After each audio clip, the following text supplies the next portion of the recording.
Hello and welcome back to my YouTube channel. If you're new here, hi, my name is Sim, and in today's video I am going to share everything you need to know about applying for a UK spousal visa from South Africa. If you're watching this video, you are probably planning to apply for a UK spousal visa, and I was in your position about 2 years ago. I therefore know that the process can feel very daunting and it feels like you don't know where to start. Hopefully after watching this video you are going to feel a lot better, because in this video I am going to cover everything from basic fast facts about the visa, the process of applying for the visa, all the requirements that you need to include in your application, the cost of the visa, which is an important one, and then also a quick summary of the next steps after you've applied. As you can hear, there is quite a bit to get through. They definitely make you work for that visa. So get comfortable. I've got my notes ready, and let's start off with a few fast facts about the UK spousal visa.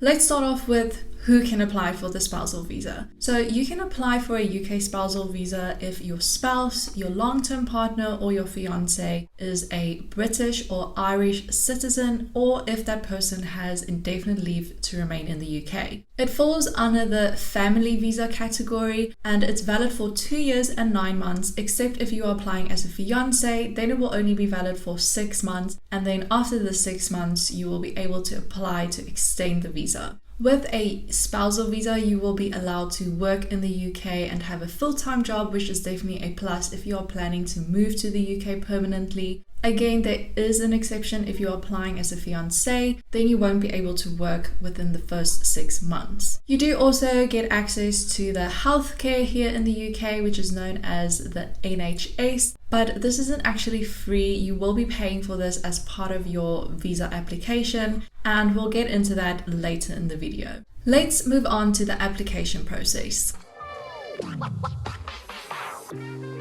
Basically, you have two options here. You can either do the application by yourself, or you can use an immigration agency to help you. Using an immigration agency might seem like a good idea if it is your first time applying, because again, I know it feels very daunting to start this process, but just keep in mind that it is going to be an additional cost. And at the end of the day, you are still going to be the one that needs to fill in all the forms, gather all the information. The agency will, however, provide you with all the forms that you need to complete. They will give you templates for all the things that you need to prove, and they are basically going to guide you through the whole process. Whereas if you're going to do it alone without an agency, you will just need to source all of those type of things by yourself. Let's go through a breakdown of the application process. To start the process, you are going to go onto the UK government website where you will register, you will pay your visa fee, and you will also book an appointment at an application centre in South Africa. The application company in South Africa is called TLS Contact, and they have offices in Joburg, Pretoria, PE, Cape Town, and Durban. Once you've made your booking, you need to visit the TLS Contact offices on the day of your appointment, and you need to remember to take the following with you: a copy of the appointment confirmation email, a valid passport and residence permit, which is basically your South African ID. You will need to have the original document and also a copy, and then you also need to take the first page of your visa application form. The last thing you need for your application is all the supporting documentation, which we will get into detail in the requirements section. You have the option to either upload your supporting documentation before the appointment, or you have the option to take your supporting documentation to the TLS Contact Centre and they will upload the documents for you with your application. For any original documents that you need to submit, remember to have a copy of those, because they won't actually take the original document for the application, they just need to verify it. The only original document that they are going to take is your passport, because they need to add the visa into the passport. So for everything else, they will actually just take the copies. If you choose the option for them to upload your documents, remember not to staple them. I made that mistake and then they were pretty annoyed because they had to take the staples out of everything, so just keep that in mind. The actual appointment at the TLS Contact Centre is pretty quick. Basically, you're just going to hand in your application and then you will also need to take a photo and fingerprints. And that's it. That's basically all you can do for your application. Next, the TLS Contact Centre will submit your application to the UK Visa and Immigration Office, and then you will basically just need to wait to hear back from them. Once your passport has returned from the UK Visa and Immigration Office, the TLS Contact Centre will send you an email, and then you will be able to collect your passport again.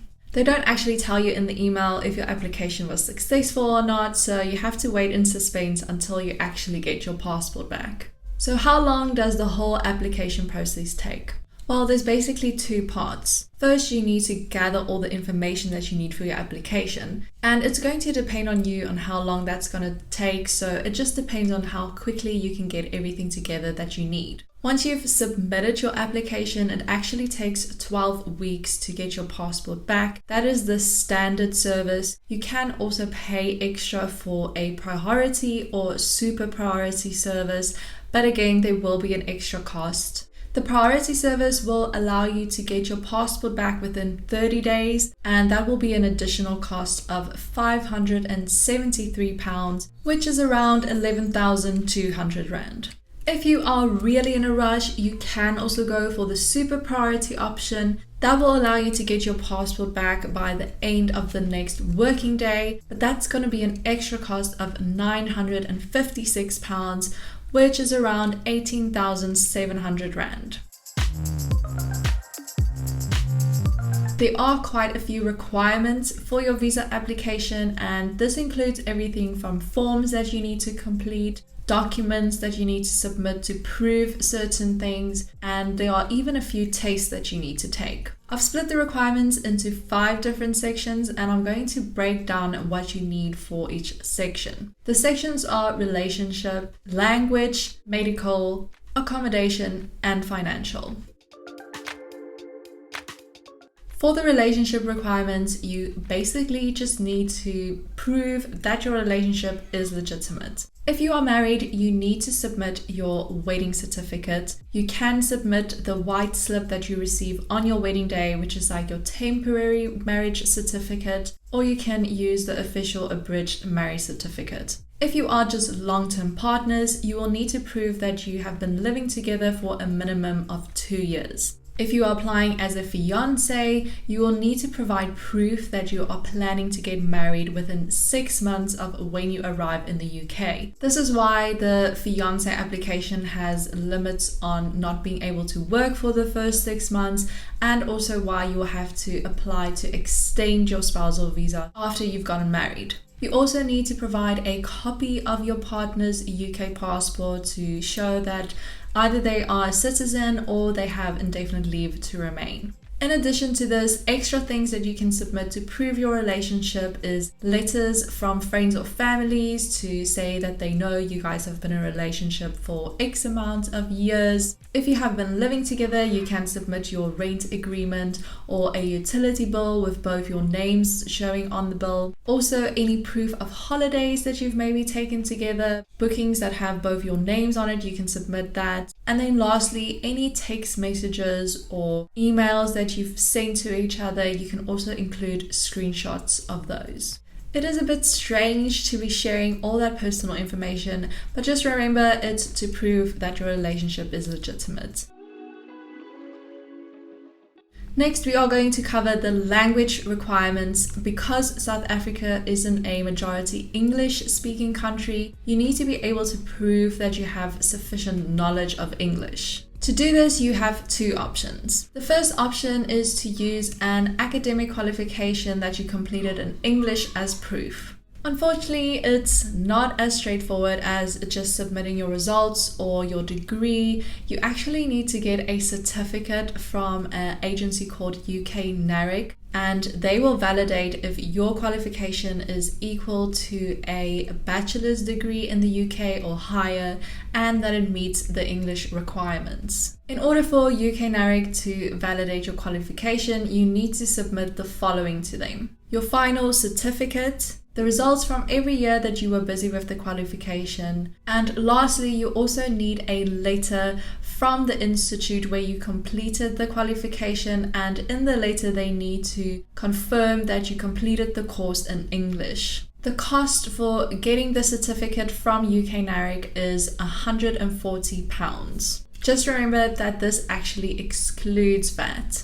I would also advise to pay the extra money for a courier. I can't remember exactly how much it was, but it was quite pricey, and I made the mistake of not using a courier and rather just using the normal South African postal service to receive my certificate, and it was extremely stressful. The day I had to collect my results was actually just missing. And if you're a South African, you know that the postal service is not trustworthy. So I was very lucky to actually get my certificate in the end, but I would recommend to just pay that extra money for the courier and save yourself from that extra stress. UK NARIC will take up to 10 working days to review your application, and then the time to get your results back will basically depend on which delivery option you chose. If you don't have an academic qualification that you can use to prove your knowledge of English, you can also take an English test. Of course, this is not just any English test, it is a test that has been pre-approved by the UK government for your visa application. So on their website, they have a list of places that you can take the test.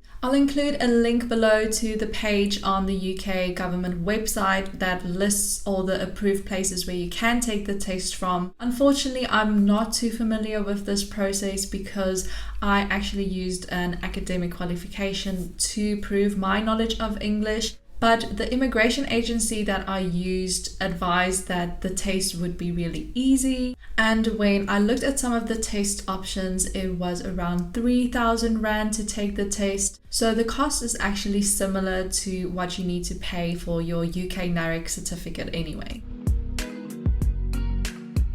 Next up is the medical requirements for your application. Anyone that has been in South Africa for the last 6 months need to also take a TB test to show that you don't have TB. Again, you can't just do this test anywhere. You need to go to an approved clinic because there is a specific certificate that you need to submit with your application to show that you don't have TB. This is the International Organization for Migration Certificate, and there are test centers in Pretoria, Cape Town, and in Durban. It takes about 3 to 4 weeks to get an appointment at one of these centers, but the appointment is pretty quick if everything is fine with your test, and you will also get the results back on the same day, so you won't have to wait for that. And the cost for the test is 2,500 Rand. Another requirement for your application is proof of your accommodation in the UK. To prove that you do actually have accommodation once you arrive in the UK, if you are already renting a place, you can include a rental agreement. Or if you are staying with family, there are a few other things that you need to include. Firstly, you need a letter from your family to state that you will be living with them, and in the letter they also need to mention how many rooms they are to show that they actually have enough space to host you. You also need to get a copy of their rent agreement, or if they own the house, also need to submit proof of that. And you'll also need copies of their passports or visas to show that they have the right to live in the UK. It would also be good to include one of their recent utility bills because again, this is just another proof of address. The last requirement is the financial requirement. For this section, you need to provide proof that your partner, who is already a British citizen, can meet the financial requirements. So it's not actually your information, it's your partner's information. If your partner already has a job in the UK, you need to prove that your partner's income from the last 12 months was a minimum of £18,600 before tax. If your partner, however, does not have a job, you need to prove that you have a minimum of £62,500 in savings and that you've had it for the last 6 months. Basically, they need this information to ensure that when you arrive in the UK, you will have enough money to sustain yourself. Okay, so we made it through all the requirements. Let's just quickly take a deep breath in. I know it's a lot of information that you need to pull together, but just remember that it will be worth it in the end when your visa is approved.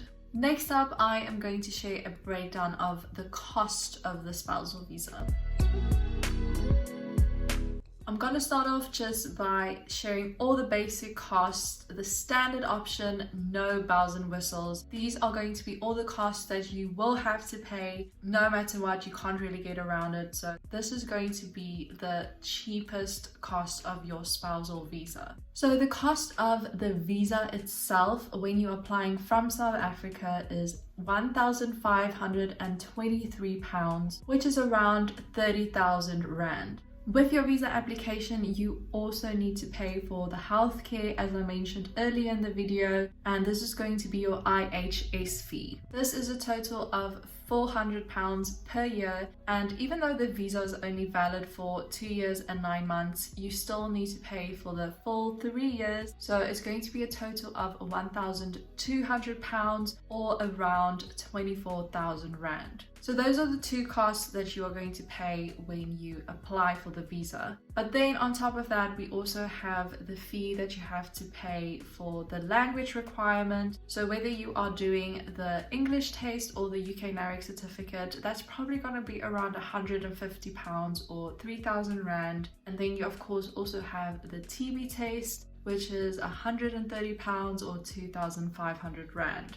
This brings us to a grand total of 59,500 Rand, or just rounded up, it's about 60,000 Rand that you're going to pay for a standard UK spousal visa. And then of course, we already mentioned a few other extras like using the priority or super priority services. I've already mentioned how much those are. And then another additional cost that you might have is if you use an agency. The agency that I used was around 11,000 Rand. I know it's quite a chunk of money for a visa. So if this is something that you're serious about, it's better to know in advance how much it costs so you can start saving up for that visa. So by the time that you actually want to come over to the UK, you have enough money to cover all those costs. I don't want to end the video on that bombshell of a number. Again, I know it's a lot of money. So let's end it off on a high note. You've just received your passport and your application was approved. You finally have your UK spousal visa. So let's talk about the next steps. That visa in your passport is actually a temporary visa, so you will only have 30 days to get from South Africa to the UK. Once you are in the UK, you will have to go to a post office to pick up your biometric residence permit. So this is basically your official visa or proof of residence. If you are planning to work in the UK, because you have the right to do that now, you will also need to register for an NI number, which is your national insurance number. You will need to make an appointment to apply for this number, and then after you go to the appointment, they will send you a letter in the post with your NI number. It's also a good idea to register for the healthcare as soon as you arrive, because you never know when you might need it. So you need to go to your closest NHS medical practice, and then to register you will use the reference number you received when you actually made the payment with your visa. Once you've registered and you're on the systems, you will then receive an NHS number. That's basically everything you need to know about the UK spousal visa. We've covered who can apply, how much it costs, how long it takes. So hopefully after this video you have a better idea of where to start. If you found this video helpful, please remember to give it a like down below, because that really helps my channel. So I would really appreciate that. And if you want to see more tips and videos about living in the UK as a South African, remember to subscribe down below, because I post a new video every single week. Thank you so much for watching, and then I'll see you in my next video.